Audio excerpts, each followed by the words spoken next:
de hoje, pelo menos hoje. E eu acho que vai ser, talvez, com uma consistência maior, porque o Cruzeiro não está na Copa Sul-Americana, por exemplo. Acabou sendo eliminado, uma competição a menos. Hoje, em condição de G4.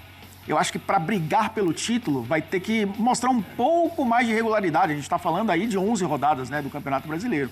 Então é um recorte importante e interessante, mas tem janela de transferências que o Cruzeiro pode entrar muito forte também. Tem um Super Mundial que eu acho que pode impactar nas equipes a depender do que venha de lá dos Estados Unidos. As outras competições como Libertadores, Copa do Brasil, Copa Sul-Americana. Acho que se o Cruzeiro conseguir, dentro desse cenário, que eu acho que já se coloca em cenário de G4, que seria Libertadores, fase de grupos na próxima temporada.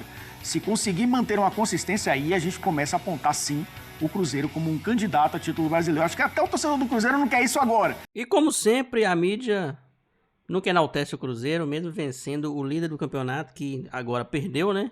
O Flamengo agora é o novo líder. Mas ainda assim, né? Sempre menospreza, sendo que vencemos 2 aí dos candidatos, né? Os principais candidatos, Flamengo e Palmeiras. A gente conseguiu vencer, mas mesmo assim, para eles, a gente só vai brigar pela Libertadores, não vai brigar pelo título. Em dezembro a gente conversa.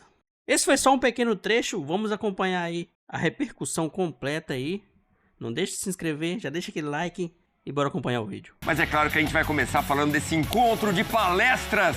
O Cruzeiro logo de cara fez 2-0 e bateu o Palmeiras no Mineirão para se transformar no novo vice-líder do campeonato. Elton Serra, tudo bem, amigo? Boa noite. Tudo bem, Edu? Boa noite pra você, boa noite, fã de esporte. Hoje é domingo mesmo, viu? Estamos juntos aqui no domingo e a gente tá vendo aí atrás de você alguém que está apontando, estava apontando para a direção certa do Cruzeiro.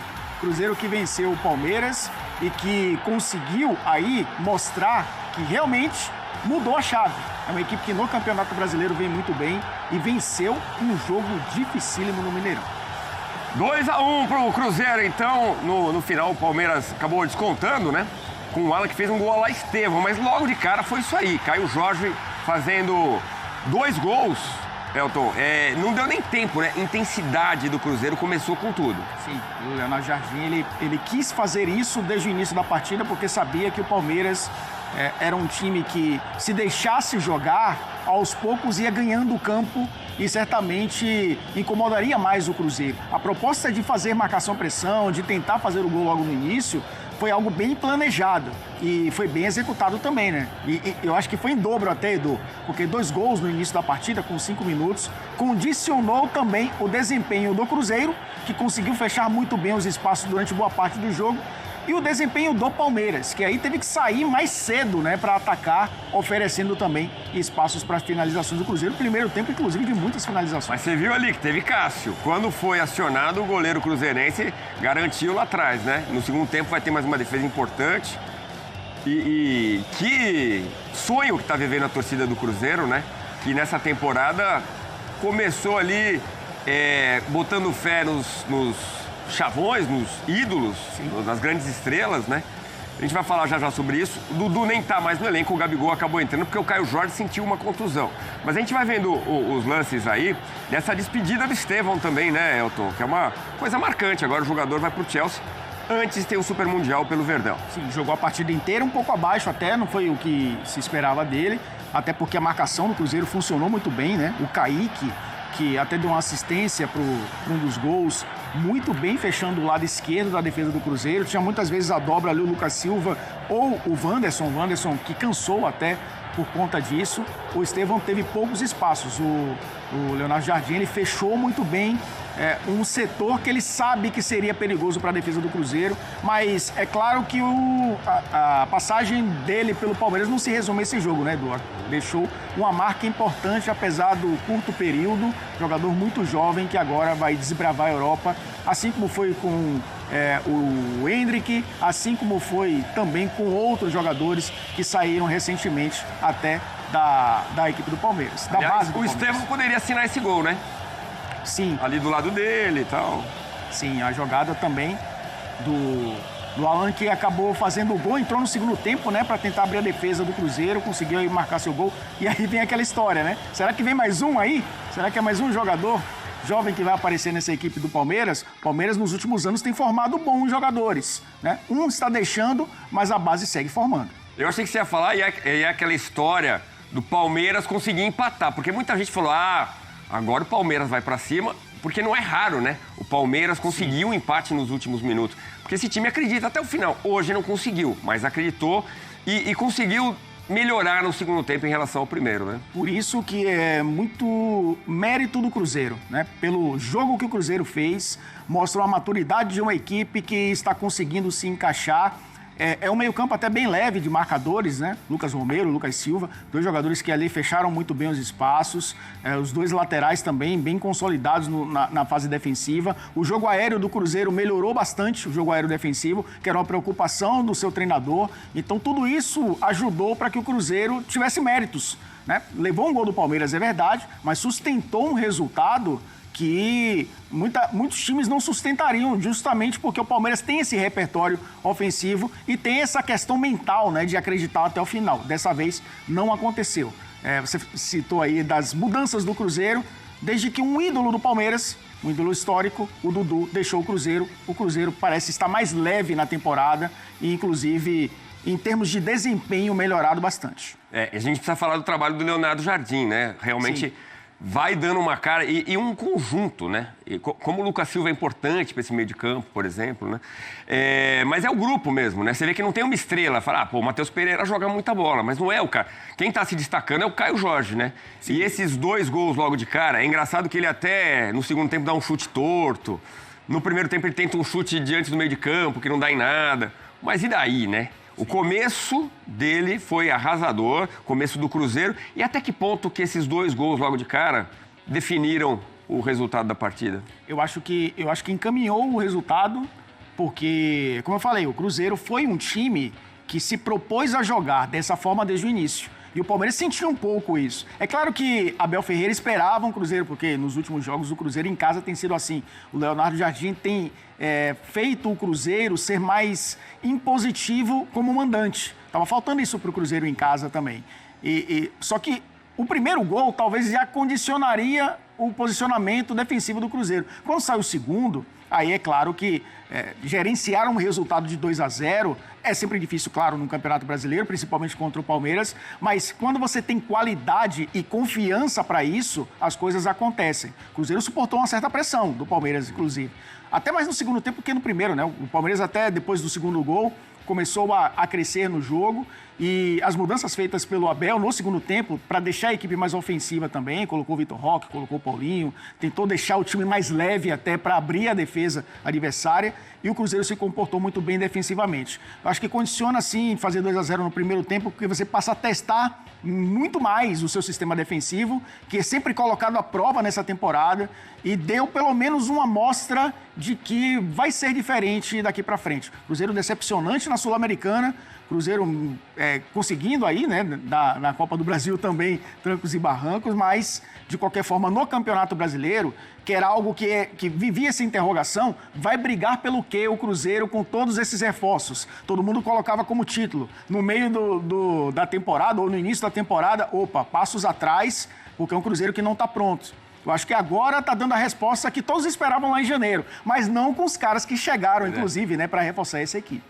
Nem o Matheus Henrique tá também, né? Outro com lesão, tá se recuperando de lesão. É isso. Vamos dar uma olhada nos números da partida. Daqui a pouco tem Leonardo Jardim, os portugueses falarão aqui. Abel Ferreira também. E a gente vai com a nossa brasileira Nath Andrade para trazer as informações do Mineirão e a saída dos jogadores. Aí os números da partida. Entregue a bola, leve a vitória. Nosso pessoal do Data ESPN sempre com bons títulos. O Palmeiras teve 64% de posse de bola. Então, faz sentido. Sim, muito. Finalizações, o Palmeiras tentando buscar o resultado, o empate, finalizou mais, 18-14. No alvo, 5-3. Grandes chances, olha só, o Palmeiras não chegou com grandes chances, uma vez só. Enquanto o Cruzeiro teve 3. Ações na área rival, mais do Palmeiras, 24-15. Escanteios, 13-5. Mas não foi uma vitória em que o torcedor cruzeirense passou muito susto, a não ser na fase final, quando já estava 2-1, e aí é aquela pressão que eu falei, né? Poxa, a cara do Palmeiras conseguir um empate. Mas, de uma forma geral, não foi um jogo muito nervoso para o torcedor do Cruzeiro, que logo de cara abriu 2-0. O que falam esses números, Elton? Eu acho que foram pontos importantes. colocados nessa tela, porque a gente viu ali a quantidade de grandes chances criadas, o Cruzeiro 3 e 2 gols.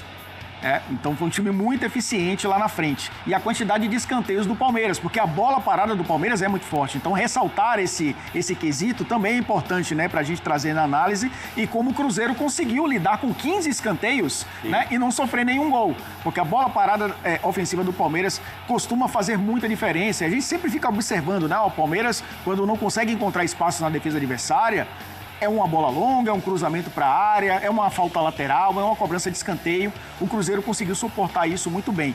Com relação ao torcedor, acho que o torcedor está cada vez mais confiante de que é um Cruzeiro que inspira confiança, né?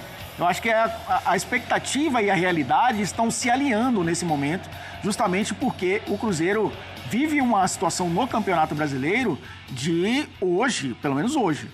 E eu acho que vai ser, talvez, com uma consistência maior, porque o Cruzeiro não está na Copa Sul-Americana, por exemplo. Acabou sendo eliminado, uma competição a menos.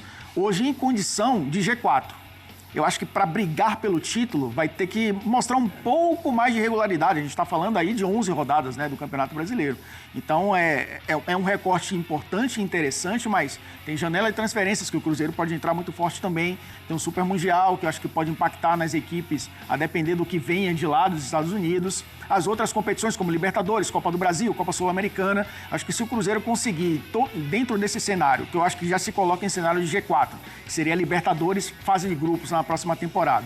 Se conseguir manter uma consistência aí, a gente começa a apontar sim o Cruzeiro como um candidato a título brasileiro. Acho que até o torcedor do Cruzeiro não quer isso agora. Não, deixa ele comer pelas beiradas, como todo bom mineiro, deixa comer pelas beiradas, mas é um time que nesse momento se coloca como postulante a Libertadores. Tem gente que falaria assim, deixa nós aqui só, né? Então, mas nesse momento é vice-líder do Campeonato Brasileiro, a um ponto só do Flamengo, né? Sim. Quer dizer, vai muito bem no Campeonato Brasileiro. O time que também tem um cara que chegou por um bom dinheiro e está entregando agora, que é o Fabrício Bruno. A gente vai falar mais das peças do Cruzeiro, mas, Elton, havia expectativa do Palmeiras se despedir para o Mundial na liderança. E ele tinha 2 jogos muito importantes para isso, né? O Flamengo e o Cruzeiro. O Palmeiras perde os 2. E aí, o que fica de saldo do Palmeiras? Abala a estrutura isso ou não? Eu acho que não. Eu acho que, claro, a expectativa era terminar em alta, né? Terminar entre os primeiros colocados, terminar na liderança. O Palmeiras há 2 semanas, 1 semana e meia era líder do campeonato. Mas a gente já viu essa história em outras vezes, né? Inclusive na temporada passada, né? Claro que o Botafogo acabou sendo campeão. Na temporada retrasada, muito mais, né? O Palmeiras dá uma arrancada espetacular na segunda metade do Campeonato Brasileiro.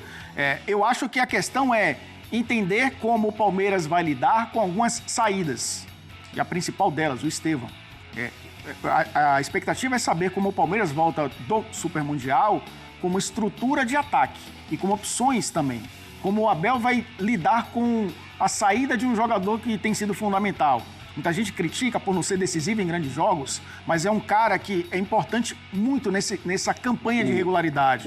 Mas é isso aí, Nação Azul, a gente conseguiu vencer o líder do campeonato, que hoje já não é mais líder, né? Já caiu para a 4ª posição, porque o Flamengo venceu o Bragantino também e, claro, o Cruzeirão cabuloso atropelou aí o Palmeiras. E podemos dormir na liderança aí.